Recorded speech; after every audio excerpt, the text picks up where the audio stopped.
नमस्कार। सुदूरपश्चिम प्रदेशको एकमात्र 2000 वाट क्षमताको रेडियो डेलीमेल 94.6 मेगाहर्ज सँगै फेसबुक पेज र सुदूरडेली.com मार्फत संसारभर एकैसाथ प्रसारण भइरहेको बेलुकी 6 बजेको समाचारमा जीवन विष्टको हार्दिक स्वागत छ। सुरुमा प्रसारणका प्रमुख समाचार। आज देशभर 360 जनामा कोरोना संक्रमण पुष्टि, 1 जनाको मृत्यु। कोरोना संक्रमणबाट मृत्यु हुनेको संख्या 65 पुग्यो। सरकारले लागू गरेको जोड बिजोड प्रणाली कैलालीमा लागू भएन, समुदायमा संक्रमण फैलिने खतरा, यातायात व्यवसायी रुष्ट। भजनीमा बाढीबाट विस्थापित भएकाहरू एक सातासम्म पनि घर जान सकेनन्, सरकारले पुनर्स्थापनामा चासो नदिएको गुनासो। र सुदूरपश्चिममा पनि सरकारी चिकित्सकमाथि कडाई, निजी अस्पतालमा काम नगर्न निर्देशन, सरकारी निर्णय कार्यान्वयनमा ल्याउन भने चुनौती। अब वे विश्व कोरोना वायरस कोविड-19 की महामारी से लड़ती बा। असीन विपद में सक्कू जाने अपन घर परिवार नाट पाटन संगे बैठे रमाए सुख दुख बाटक चहटा। विदेश में श्रम करे गयलक अपना ओ हमार दादू भैया दीदी बहनिया यही विपद के समय में घर घूमल बटा। ओ कतरा जाने घर घूमना सुरसार में बटा। कोरोना लानी सारी कही के विदेश से आयल मनइन है, गाँव घर में बैठे नहीं देना, अपन घर में बैठे नहीं देना, परिवार है जो हेल्हा और दुर्व्यवहार कैना क्रम बढ़ल बा। संक्रमण जी है पेन हुई से कट, विदेश से आयल मनइन है दुर्व्यवहार कई के संक्रमण ते नहीं रुकी, साथ ही सामाजिक एकता और सद्भाव फिन खलबला जाये। उहे कमारे विदेश से घुमल मनइन है भेदभाव ना करी, सम्मानित ढंग से क्वारंटीन में बैठे के लाग हौसे आई, सामाजिक दूरी बनाए के लाग सहयोग करी, अपन छिमेकी और परिवार है सहयोग करी। विपद और महामारी धनी गरीब जात धर्म देश और सीमाना नहीं चिन्हट, उहेक मारे हमरी सबको जाने मिलके कोरोना वायरस के महामारी से लड़ी। सार्वजनिक हित के लग अंतर्राष्ट्रीय आप्रवासन संगठन IOM नेपाल द्वारा जारी संदेश।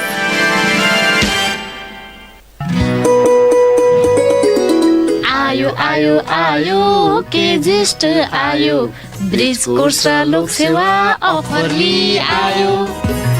केजिसमा होटल म्यानेजमेन्टमा अपार सफलतापछि लोक सेवा तथा ब्रिज कोर्स तयारी कक्षाहरू पनि सञ्चालन गरिएको छ। लोक सेवा तर्फ शाखा अधिकृत नायब सुब्बा, खरिदार अमिन, अनमी, अहेब, महिला विकास ब्रज।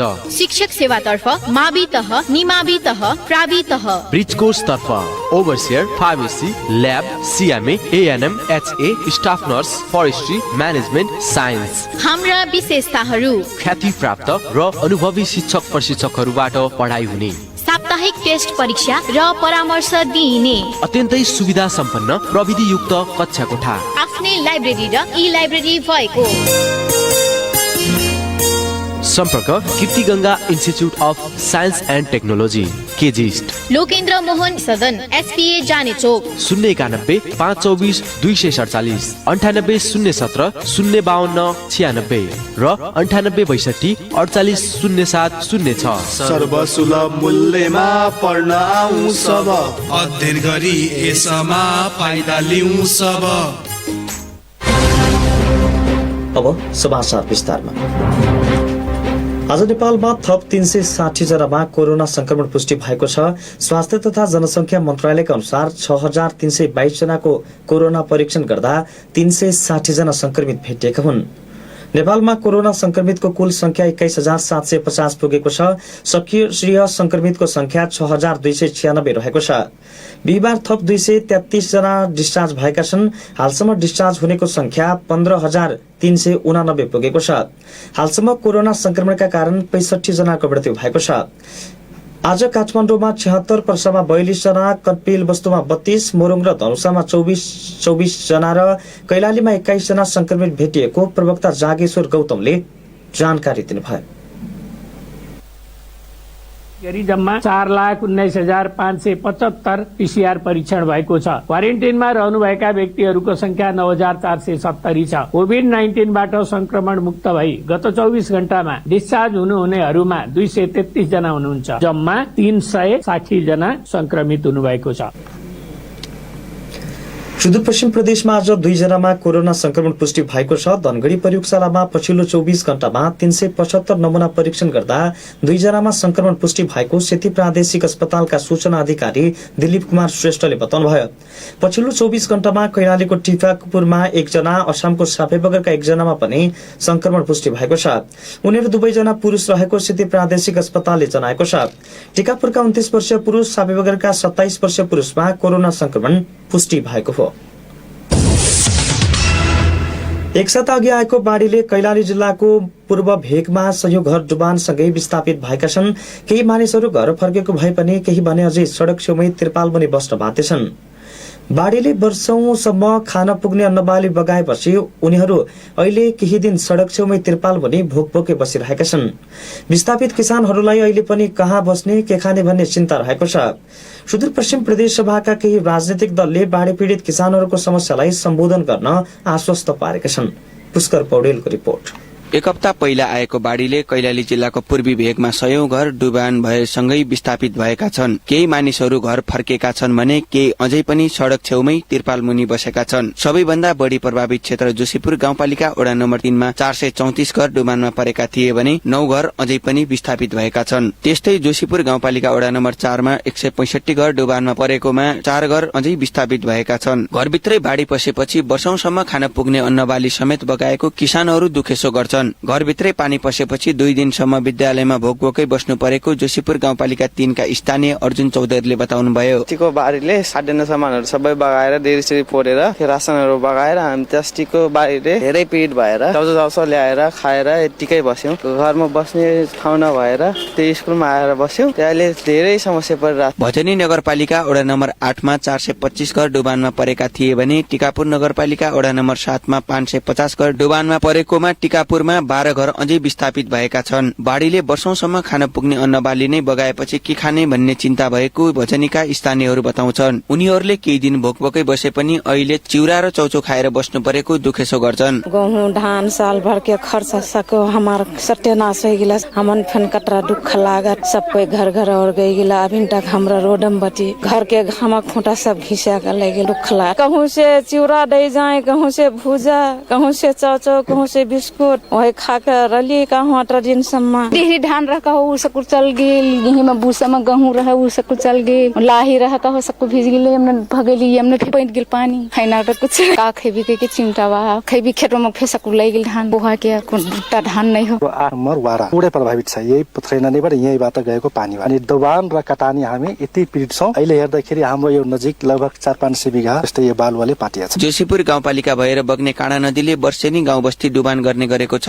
यस वर्ष भने स्थानीयले काँडा नदीमा लगाएको जनतामुखी तटबन्धनको बाँध फुटेपछि गाउँ बस्तीमै पानी पसेपछि गाउँ नै डुबानमा परेको हो। वर्षौंदेखिको समस्या भएकाले दीर्घकालीन रूपमा प्रदेश सरकारले काँडा नदीमा तटबन्धन गर्नुपर्ने सुदूरपश्चिम प्रदेश सभा सदस्य कृष्ण चौधरीले बताउनुभयो। यस वर्षको मात्रै समस्या होइन, यो लामो समयदेखि चाहिँ यो समस्या चाहिँ हाम्रो यो क्षेत्रको लागि हो। यसले गर्दा यो काँडा नदीको कटानले गर्दा यहाँबाट बाढी फाल्छ। यसले गर्दा भजनी नगरपालिका वार्ड नम्बर 6, 8 नम्बर जति गाउँ छन् जम्मै डुबा। त्यसकारणले यो ठूलो समस्या छ। पीडा भनेको समस्या भनेको यही हो। यो यदि रुक्यो भने दीर्घकालीन रूपले चाहिँ यो रुक्यो भने रोकथाम भयो भने यहाँका जनता लगायत तलका जनताहरूले चाहिँ राहत पाउनेछन्। जोशीपुरको काँडा नदीमा दिगो रूपमा प्रदेश सरकारले स्थानीय तहसँग समन्वय गरेर तटबन्धन गर्न आवश्यक रहेको प्रतिपक्ष दल नेपाली कांग्रेसको ठहर छ। प्रदेश सरकारले बाढी पीडितमा जुन भूमिका खेल्नुपर्ने थियो त्यो भूमिका खेल्न नसकेकाले गर्दा वर्षेनी स्थानीयले डुबानमा बस्नु परेको सुदूरपश्चिम प्रदेशको प्रमुख प्रतिपक्ष दल नेपाली कांग्रेस संसदीय दलका नेता रणबहादुर रावलले बताउनुभयो। प्रदेश सरकारले स्थानीय सरकारसँग मिलेर कम्प्लिट बाँध बनाउनलाई चाहिँ हामी लाग्नुपर्छ। त्यो लागेन भने चाहिँ फेरि यसले चाहिँ यहाँ पुरा तलको खेतीयोग्य जमिनहरू पनि पुरा मरुभूमीकरण हुने हुनाले यसको चाहिँ थाहा सकेर छिटो चाहिँ सरकार पूर्णतया कटिबद्ध भएर यो बाँध बनाउनु पर्ने अति आवश्यक हामीले महसुस गरेका छौँ। सुदूरपश्चिम प्रदेशको अर्थ विकास तथा प्राकृतिक स्रोत समितिले जोशीपुर, भजनी र टिकापुरका नदी कटान क्षेत्रमा तटबन्धन गर्ने प्रदेश सरकारलाई दबाब दिने जनाएको छ। जोशीपुर, भजनी र टिकापुरमा नदीमा तटबन्धनका लागि समितिमा छलफल गरेर प्रदेश सरकारलाई तत्काल नदी कटान रोकथामका लागि दबाब दिइने बताइने सुदूरपश्चिम प्रदेशको अर्थ विकास तथा प्राकृतिक स्रोत समितिका सभापति हर्कबहादुर कुमारले बताउनुभयो। समितिबाट निर्णय गरेर तत्काली रूपमा फेरि पनि बाढी आउन सक्छ, फेरि पनि जनतालाई यसले दुःख दिन सक्छ। तत्काल रूपमा हामी यसलाई सरकारलाई दबाब दिएर सरकारलाई अनुरोध गरेर सरकारलाई कसरी हुन्छ हामी समितिको तर्फबाट स्थानीय पालिकासँग पनि समन्वय गरेर सरकारलाई तत्कालमा धेरै ढिला नगरी आउने दिनहरूमा त छँदैछ योजना, यसलाई कसरी हामी प्रतिवेदन बनाएर पेश गर्छौं। तत्काल यसलाई चाहिँ तुरुन्तै रोक्नका लागि पनि सरकारलाई हामी अनुरोध गर्छौं र सुझाव दिन्छौं। सरकारलाई तत्काल रूपमा यसलाई अगाडि बढाउनको लागि हामी अनुरोध र दबाब दिन्छौं। कैलाली जिल्लामा वर्षेनी बाढीले गर्दा कतिपयको घरबास नै उठीबास हुने गरेको छ भने कतिपयले ज्यान समेत गुमाएका छन्। त्यसैले तिनै तहको सरकारले जिल्लाका नदीहरूमा तटबन्धन गरेर जनतालाई महसुस दिन आवश्यक देखिन्छ। रेडियो डेलिमेलका लागि पुष्कर पौडेल, जोशीपुर। दार्चुलामा एक वृद्ध मृत फेला परेकी छिन् लगायतका समाचार अनि रिपोर्ट हामीसँग बाँकी नै छन्। समाचारमा अब विश्रामको पालो। आयो आयो आयो के ज्येष्ठ आयो, ब्रिज कोर्स र लोक सेवा अफर लिई आयो।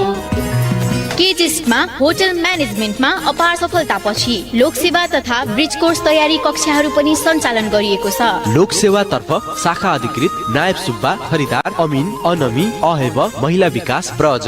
शिक्षक सेवा तर्फ मावि तह, निमावि तह, प्रावि तह। ब्रिज कोर्स तर्फ overseer, pharmacy, lab, CMA, ANM, HA, staff nurse, forestry, management, science. हाम्रा विशेषताहरू ख्याति प्राप्त र अनुभवी शिक्षक प्रशिक्षकहरूबाट पढाइ हुने, साप्ताहिक टेस्ट परीक्षा र परामर्श दिइने, अत्यन्तै सुविधा सम्पन्न प्रविधि युक्त कक्षा कोठा, आफ्नै लाइब्रेरी र ई लाइब्रेरी भएको।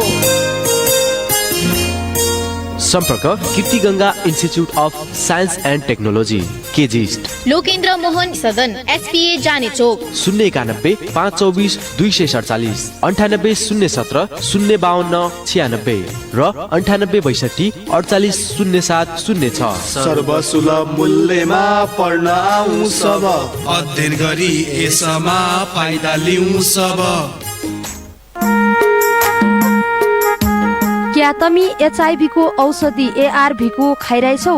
औषधि खान्ज्या तमलाई म स्वस्थ छु, अब औषधि सधैँ केलाई खानु भन्ने लाग्न सक्दछ। याद र एचआईभी को औषधि प्रत्येक दिन नछुटाई खानु पर्छ। त्यही भइबाट तमरो स्वास्थ्यलाई निको बनाउन सहयोग अद्दछ। बिचैमी औषधि खान छाडेपछि अन्य स्वास्थ्य समस्याहरू आउन सक्दछन्। आफू स्वस्थ भई सम्मानित जीवन बाँचौं, परिवार र समाजका लागि जिम्मेवार नागरिकको भूमिका निर्वाह गरौं। एचआईभी व्यवस्थापनको लागि राष्ट्रिय एचआईभी र एड्स महासंघको अभियान।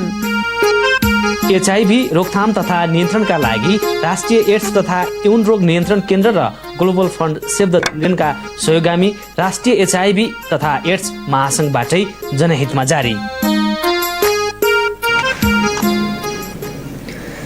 विश्रामपछि पुनः स्वागत छ। अब बाँकी समाचार। दार्चुलामा एक वृद्ध मृत फेला परेकी छिन्। बुधबार जिल्लाको दुहु गाउँपालिका 3 ब्रह्मदेवकी 80 वर्षीय नारुदेवी बम मृत फेला परेकी हुन्। बमको शव घरभन्दा 20 मिटर टाढा फेला परेको दार्चुलाका प्रहरी निरीक्षक सुरेन्द्र प्रसाद जोशीले बताउनुभयो। मृतकको हत्या गरेर शव फालेको हुन सक्ने प्रहरीको अनुमान छ। मृतकको घाँटीमा नीलडाम देखिएको र शरीरको अन्य भागमा कुनै घाउ नदेखेकाले घाँटी च्यापेर हत्या गरेको हुन सक्ने प्रहरीले प्रारम्भिक अनुमान गरेको छ।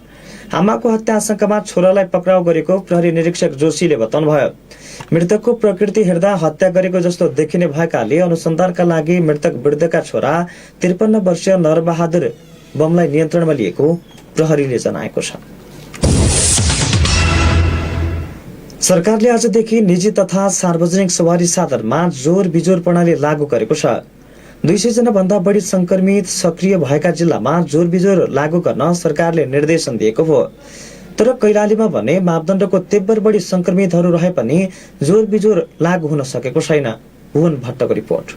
सरकारले 200 भन्दा बढी कोरोना संक्रमित सक्रिय भएका जिल्लामा जोर बिजोर प्रणाली लागू गर्न निर्देशन दिएको थियो। तर कैलालीमा भने त्यसको तीव्र बढी अर्थात 670 सक्रिय संक्रमित रहँदा समेत जोर बिजोर प्रणाली लागू हुन सकेको छैन। तर प्रदेशका अत्याधिक संक्रमित भएका जिल्लामा भने जोर बिजोर लागू गर्न ट्राफिक प्रहरीले पनि सक्रियता बढाएको छैन। बुधबार मात्रै संघीय सरकारले आदेश जारी गरेकाले तयारीमा रहेको प्रदेश ट्राफिक कार्यालय अतरियाले जनाएको छ। निमित्त कार्यालय प्रमुख मोहन साउन कैलाली मात्र मात्रै देखिएको छ त्यो संक्रमित 200 भन्दा बढी नागेको। कैलालीमा चाहिँ हामीले एकदमै व्यापक रूपमा आज चाहिँ रोकेर सम्झाइ बुझाइ अथवा सचेतना भोलिदेखि चाहिँ हाम्रो कडी कडाइ हुन्छ। अब लागु त आजैबाट छ। जोर गते चाहिँ जोर सवारी साधन चल्ने भयो, जोर नम्बर भएको लास्ट नम्बर जुन चाहिँ छ त्यसपछि बिजोर भएको जुन बिजोर चल्ने भयो आंकलन गर्न सकिन्छ। अब सवारी साधन तपाईँको दुईटै जोर पनि चल्ने बिजोर पनि एकै दिन चल्ने भयो भनेपछि अलिक भिडभाड बढी नै देख्छ। अथवा जोर अथवा बिजोर नचल्ने हो भने पक्कै पनि कम चाहिँ हुन्छ। सुदूरपश्चिमका यातायात व्यवसायी भने जोर बिजोर प्रणाली कार्यान्वयन हुनेमा ढुक्क छैनन्। टाढा दूरीमा जानुपर्दा फर्किन सम्भव नभएकाले जोर बिजोर प्रणाली लागू गर्न नसकिने उनीहरूको भनाइ छ। तर अन्य कार्यालयहरूमा भएको भीड़ नियन्त्रणमा सरकार उदासीन देखिएको भन्दै आपत्ति जनाइएको छ। सुदूरपश्चिम यातायात व्यवसायी संघका अध्यक्ष पदम सापकोटा जिल्लाभित्र पनि हाम्रो गाडीहरू जस्तो आज जोर गाडी पठाउँदाखेरि आज हाम्रो गाडीहरू टिकापुर गएर बस्छ, भोलि बिहान फर्किन्छ। भोलि बिहान फर्कँदाखेरि बिजोर भइसकेका हुन्छ, त्यहाँनिर त्यो गाडी कसरी खुट्टा आउने भन्ने कुरा पनि छ। दैनिक चाहिँ गाडी चेन्ज भइराख्नु पर्ने हुन्छ। एक दिन जोर एक दिन बिजोर हुँदाखेरि अब जोरको गाडी गएर बिजोरको जग्गा भोलिपल्ट दोस्रो दिन बिजोर गाडी आउनुपर्ने हुन्छ। हामीसँग जोरको गाडी गएर बाटोमा बस्छ, भोलिपल्ट आउँदा बिजोर हुँदै आउनुपर्ने भयो भने त्यहाँनिर कहीँ गाह्रो विषय चाहिँ छ कि। अनि हामीलाई चाहिँ त्यो कारणले गर्दाखेरि आफ्नो गाडीहरू चाहिँ नियमित व्यवसायीको चाहिँ भनाइ के हो भने सवारी साधनहरू सार्वजनिक सवारी साधन होस् या प्राइभेट सवारी साधनलाई मात्रै यो किसिमको चाहिँ कभर गरेर जोर बिजोर प्रणाली गरेर लागू गरेर कुनै के अर्थ छैन। कार्यालयहरूमा गयौँ भने ब्याङ्कहरूमा गयौँ भने सरकारी कार्यालयहरूमा गयौँ भने मान्छेको भिड छ, मान्छेले मास्क प्रयोग गरेको छैन, सेनिटाइजर प्रयोग गरेको छैन। जनचेतना चाहिँ जगाउने खालको चाहिँ कार्यक्रम पनि ल्याउनु पर्यो यसको लागि सरकारले। कैलालीमा सक्रिय संक्रमितको संख्या 670, बझाङमा 174, डोटी र अछाममा 160 जना सक्रिय संक्रमित रहेका छन्। संघीय सरकारले 200 बढी संक्रमित सक्रिय रहेको जिल्लामा जोर बिजोर लागू गर्न निर्देशन जारी गर्दा समेत कैलालीमा भने डडेलधुराको अलिताल गाउँपालिका 6 मा खानेपानीको विषयमा भएको विवादका कारण झडप हुँदा 8 वर्षीय बालकको मृत्यु भएको मुद्दामा जिल्ला अदालतले 10 जनालाई पूर्वपक्षका लागि थुनामा राख्ने आदेश दिएको छ। हिजो बेलुकी अबेरसम्म चलेको थुनचेक बहसपछि जिल्ला अदालत डडेलधुराका न्यायाधीश हरिप्रसाद शर्मा उपाध्यायको इजलासले 13 जना मध्ये 3 नाबालकलाई चाहेका बेला पेश गर्न सकिने गरी अभिभावकको जिम्मा लगाउने र बाँकी 10 जनालाई पूर्वपक्षका लागि थुनामा राख्ने आदेश दिएको छ।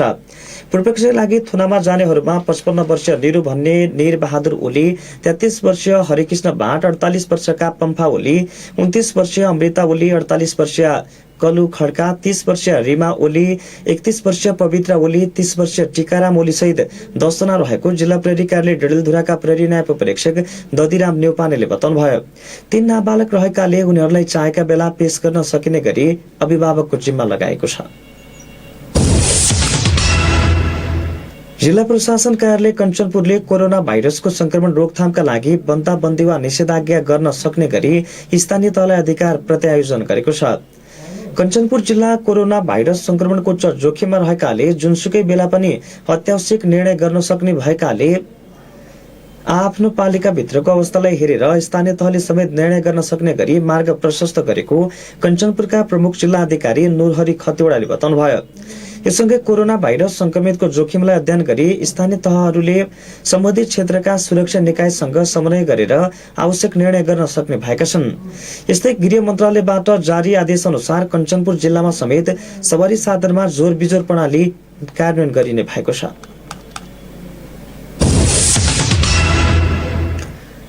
कञ्चनपुर जिल्लामा सड़क दुर्घटनाको अवस्था भयावह बन्दै गएको छ। जिल्ला विपद व्यवस्थापन समिति कञ्चनपुरका अनुसार गत आर्थिक वर्ष 76-77 मा मात्रै कञ्चनपुर जिल्लाभर सड़क दुर्घटनामा परि 32 जनाको ज्यान गएको छ। त्यसमध्ये अधिकांश सड़क दुर्घटनाको प्रमुख कारण छाडा चौपाया देखिएको छ। यस्तै गत आर्थिक वर्षमा विपदबाट कञ्चनपुरमा 11 जनाको ज्यान गएको तथ्याङ्कले देखाएको छ।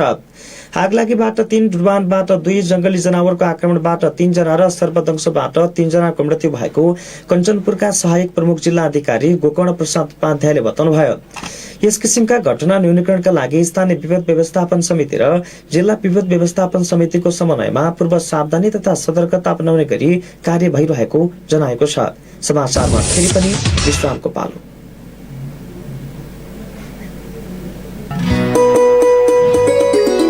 आयो आयो आयो के ज्येष्ठ आयो, ब्रिज कोर्स लोक सेवा अफर आयो। केजिसमा होटल म्यानेजमेन्टमा अपार सफलतापछि लोकसेवा तथा ब्रिज कोर्स तयारी कक्षाहरू पनि सञ्चालन गरिएको छ। लोकसेवा तर्फ शाखा अधिकृत नायब सुब्बा, खरिदार अमिन, अनमी, अहेब, महिला विकास प्रज। शिक्षक सेवा तर्फ मावि तह, निमावि तह, प्रावि तह। ब्रिज कोर्स तर्फ overseer, pharmacy, lab, CMA, ANM, HA, staff nurse, forestry, management, science. हाम्रा विशेषताहरू ख्याति प्राप्त र अनुभवी शिक्षक प्रशिक्षकहरूबाट पढाइ हुने, साप्ताहिक टेस्ट परीक्षा र परामर्श दिइने, अत्यन्तै सुविधा सम्पन्न प्रविधि युक्त कक्षा कोठा, आफ्नै लाइब्रेरी र ई लाइब्रेरी भएको। सम्पर्क Kirti Ganga institute of science and technology, केजिस्ट, लोकेन्द्र मोहन सदन, एसपीए जाने चोक, 091 524 247, 98 017 052 96 र 98 62 48 07 06। सर्वसुलभ मूल्यमा पढ्न आउँ सब, अध्ययन गरी यसमा फाइदा लिउँ सब। आयो आयो आयो केजिस्ट आयो, ब्रिज कोर्स र लोकसेवा अफर लिई आयो। केजिसमा होटल म्यानेजमेन्टमा अपार सफलतापछि लोकसेवा तथा ब्रिज कोर्स तयारी कक्षाहरू पनि सञ्चालन गरिएको छ। लोकसेवा तर्फ शाखा अधिकृत नायब सुब्बा, खरिदार अमिन, अनमी, अहेब, महिला विकास प्रज। शिक्षक सेवा तर्फ मावि तह, निमावि तह, प्रावि तह। ब्रिज कोर्स तर्फ overseer, pharmacy, lab, CMA, ANM, HA, staff nurse, forestry, management, science. हाम्रा विशेषताहरू ख्याति प्राप्त र अनुभवी शिक्षक प्रशिक्षकहरूबाट पढाइ हुने, साप्ताहिक टेस्ट परीक्षा र परामर्श दिइने, अत्यन्तै सुविधा सम्पन्न प्रविधि युक्त कक्षा कोठा, आफ्नै लाइब्रेरी र ई लाइब्रेरी भएको। सम्पर्क Kirti Ganga institute of science and technology, केजिस्ट, लोकेन्द्र मोहन सदन, एसपीए जाने चोक, 091 524 247, 98 017 052 96 र 98 62 48 07 06। सर्वसुलभ मूल्यमा पढ्न आउँ सब, अध्ययन गरी यसमा फाइदा लिउँ सब। विश्रामपछि पुनः स्वागत छ। अब बाँकी समाचार। सुदूरपश्चिममा अब सरकारी चिकित्सकले निजी अस्पतालमा काम गर्न नपाउने भएका छन्। प्रदेशको सामाजिक विकास मन्त्रालयले प्रदेशभरका सबै सरकारी अस्पताललाई एक स्वास्थ्य कर्मी र एक संस्थाको अवधारणा कार्यान्वयनमा ल्याउन परिपत्र गरेको छ। तर सरकारी चिकित्सकले भने आपत्ति जनाएका छन्। सरकारी निर्णय तत्काल कार्यान्वयनमा ल्याउन नसकिने उनीहरूको धारणा छ। यो रिपोर्ट सुनौ। संघीय सरकारले एक स्वास्थ्य कर्मी एक संस्थाको अवधारणा ल्याएसँगै सुदूरपश्चिममा पनि कार्यान्वयनका लागि प्रदेश सरकारले सम्बन्धित सरकारी स्वास्थ्य संस्थामा परिपत्र गरेको छ। तर गृह कार्य बिनै सरकारले निर्णय लागू गर्न खोजेको भन्दै सरकारी चिकित्सकले भने आपत्ति जनाएका छन्। सरकारी चिकित्सक संघका सुदूरपश्चिम प्रदेश प्रतिनिधि डाक्टर कपिल गौतम, यसलाई पेलेरै यो लगाउनुपर्छ, जबरजस्ती गराउनुपर्छ भनेर उहाँले त्यसरी सोचेर त्यो प्रोग्राम ल्याउनु भएको हो भने यो अब फेलियर हुने सम्भावना धेरै छ। यस्ता यो कार्यक्रमहरू पहिला पनि अब आएका हुन्, तर पहिला अब इम्प्लिमेन्टेसन गर्न सकिएन। किनभने के थियो भने त्यसमा यो जबरजस्ती थुपारिएको थियो। मान्छेले त अब यहाँ काम गर्ने स्वास्थ्य कर्मी त त्यसलाई एक्सेप्ट गर्नु पर्यो र अब एक्सेप्ट नगरेको अवस्थामा जबरजस्ती थुपार्दा कार्यक्रम चाहिँ फेलियर हुने सम्भावना धेरै रहन्छ। त्यो कुरालाई विचार गर्नुपर्छ। सुदूरपश्चिम प्रदेशभर 200 को हाराहारीमा सरकारी चिकित्सकहरू छन्। प्रदेशको एकमात्र रेफरल अस्पताल सेती प्रादेशिक अस्पताल धनगढ़ीमा मात्रै 15 देखि 20 को हाराहारीमा सरकारी चिकित्सकहरू छन्। सरकारले राम्रो अवधारणा लिएको भए पनि पूर्व तयारी बिना कार्यान्वयनमा ल्याउन नसकिने सेती प्रादेशिक अस्पतालका medical superintendent doctor Hemraj Pandey बताउनुहुन्छ। होइन, एउटा मात्र भन्ने होइन, अब अहिले त कार्यकारी र त्यसपछि मेडिकल सुपरिन्टेन्डेन्टहरूलाई, जिल्ला प्रमुखहरूलाई चाहिँ तत्कालको लागि नगर्ने भन्ने खालको कुरा आएको हो होइन। तर अब यो त बजेटमा नै सबै चिकित्सक स्वास्थ्य कर्मीहरूलाई पनि समेट्ने भन्ने खालको कुरो उल्लेख भएको छ। अब त्यसले गर्दाखेरि क्रमिक रूपमा सबैलाई नै समेट्ने कुरा चाहिँ भएको छ। अब अहिले तत्कालको रूपले भन्नुपर्दाखेरि चाहिँ हामीले अब बायोलेटरल टक नगरीसम्म त्यतिकै तत्काल एकैछिनमा तुरुन्तै चाहिँ लागू भइहाल्न सक्ने अवस्था चाहिँ छैन। सामाजिक विकास मन्त्रालयले सबै अस्पतालहरूलाई परिपत्र गरेर चिकित्सक तथा स्वास्थ्य कर्मीहरूलाई निजी क्लिनिक तथा अस्पतालमा काम नगर्न अनुरोध गरेको छ। एक स्वास्थ्य कर्मी एक संस्थाको अवधारणालाई कार्यान्वयन गर्न प्रदेशका सबै सरकारी अस्पताललाई परिपत्र गरिएको सामाजिक विकास मन्त्रालयका प्रवक्ता झंकर विष्ट बताउनुहुन्छ। सरकारी निर्णय तत्काल कार्यान्वयनमा ल्याउनु पर्ने उहाँको भनाइ छ। अब यो होइन, यो तत्काल कार्यान्वयनमा ल्याउन नसकिने भन्ने सन्दर्भ त त्यति सान्दर्भिक भएन, तर उहाँको कुराहरू यदि अतिरिक्त समयमा उहाँले जुन सेवा दिनुहुन्छ त्यसको लागि पनि केही थप सुविधाको माग हुनु उपयुक्त जायज हो र त्यसलाई सरकारले सम्बोधन पनि गर्ला। त्यही अनुरूप त्यही बाटोबाट अगाडि बढेको जानकारी छ। स्वास्थ्य तथा जनसंख्या मन्त्रालय र अन्तर्गतका निकायहरू, विभाग, केन्द्र, महाशाखा, परिषद, प्रतिष्ठान तथा संघ, प्रदेश र स्थानीय तहमा सञ्चालनमा रहेका अस्पताल तथा स्वास्थ्य संस्थामा समेत संस्था प्रमुख र कार्यकारी प्रमुखको जिम्मेवारीमा रहेका सबैले निजी प्र्याक्टिस नगर्ने र यदि यसभन्दा अगाडि निजी प्र्याक्टिस गर्न पूर्व स्वीकृति लिएको भए स्वत खारिज हुने सामाजिक विकास मन्त्रालयद्वारा जारी परिपत्रमा उल्लेख गरिएको छ। यस्तै सरकारी अस्पतालमा कार्यरत चिकित्सक तथा स्वास्थ्य कर्मीहरूले आफू कार्यरत सरकारी संस्थाको नाम निजी क्लिनिक तथा अस्पतालमा लेख्न नपाइने पनि पत्रमा उल्लेख छ। संघीय सरकारले निर्णय गरेसँगै प्रदेश सरकारले पनि सम्बन्धित अस्पतालहरूलाई परिपत्र गरेको छ। यद्यपि सरकारी निर्णय कार्यान्वयनमा आउला नआउला त्यो त समयले नै बताउनेछ। रेडियो डेलिमेलका लागि जीवन विष्ट, धनगढ़ी। गलत ठाउँमा डम्पिङ साइट बनाउन लागेको भन्दै कैलालीको घोडागुडी नगरपालिका स्थानीयले पुनः विरोध गरेका छन्। वडा नम्बर 10 स्थित वीरेन्द्र सामुदायिक वनमा डम्पिङ साइट बनाउन लागेको भन्दै स्थानीयले विरोध गरेका हुन्। केही दिन अगाडि पनि त्यस ठाउँका स्थानीयले विरोध गरेका थिए। बुधबार फेरि थेवै गाउँपालिकाका स्थानीयले वनभित्र राखेका निर्माणाधीन सामग्रीहरू तितर-बिर्त गरिदिएका छन्। आफूसँग कुनै छलफल नगरेर एक्कासी वनभित्र डम्पिङ साइट बनाउने खबर सुनेपछि आफूहरूले विरोध गरेको टीकाराम चौधरीले बताउनुभयो।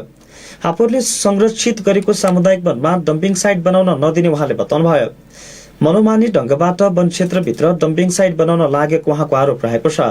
डम्पिङ साइट निर्माण हुँदा पछि दुर्गन्धका कारण घरमै बस्नका लागि दीर्घकालीन समस्या हुन सक्ने स्थानीय गोमा चौधरीले बताउनुभयो। माध्यमिक शिक्षा परीक्षा एससीको नतिजा एक सातापछि मात्रै सार्वजनिक हुने भएको छ। साउन 20 भित्र सार्वजनिक गर्ने तयारी गरे पनि रुजु गर्ने काम नसकेकाले ढिलाइ भएको हो।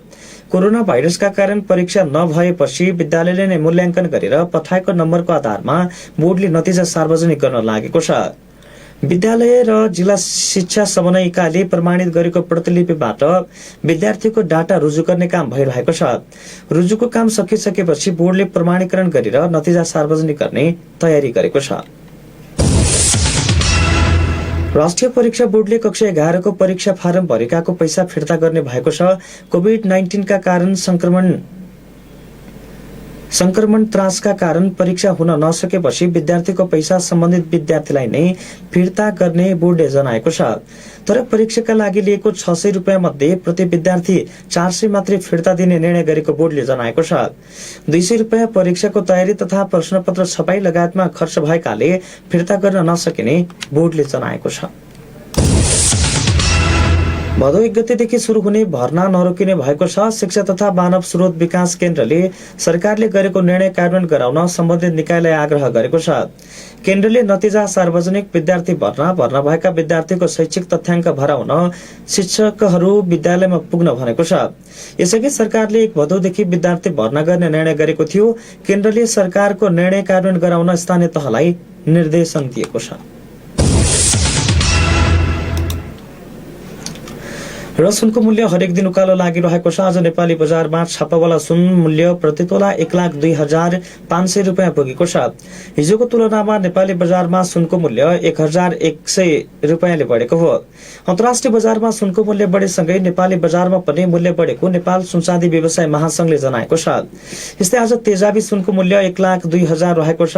हिजो प्रति तोला 1,295 रुपियाँ कायम भएको चाँदी आज मूल्य बढेर प्रति तोला 1,395 रुपियाँमा कारोबार भएको छ। प्रसारणको अन्त्यमा प्रमुख समाचार शीर्षक फेरि एकपटक। आज देशभर 360 जनामा कोरोना संक्रमण पुष्टि, 1 जनाको मृत्यु। कोरोना संक्रमणबाट मृत्यु हुनेको संख्या 65 पुग्यो। सरकारले लागू गरेको जोर बिजोर प्रणाली कैलालीमा लागू भएन, समुदायमा संक्रमण फैलिने खतरा, यातायात व्यवसायी रुष्ट। भजनीमा बाढीबाट विस्थापित भएकाहरू 1 सप्ताहसम्म पनि घर जान सकेनन्, सरकारले पुनर्स्थापनामा चासो नदिएको गुनासो। र सुदूरपश्चिममा पनि सरकारी चिकित्सकमाथि कडाई, निजी अस्पतालमा काम नगर्न निर्देशन, सरकारी निर्णय कार्यान्वयनमा ल्याउन भने चुनौती।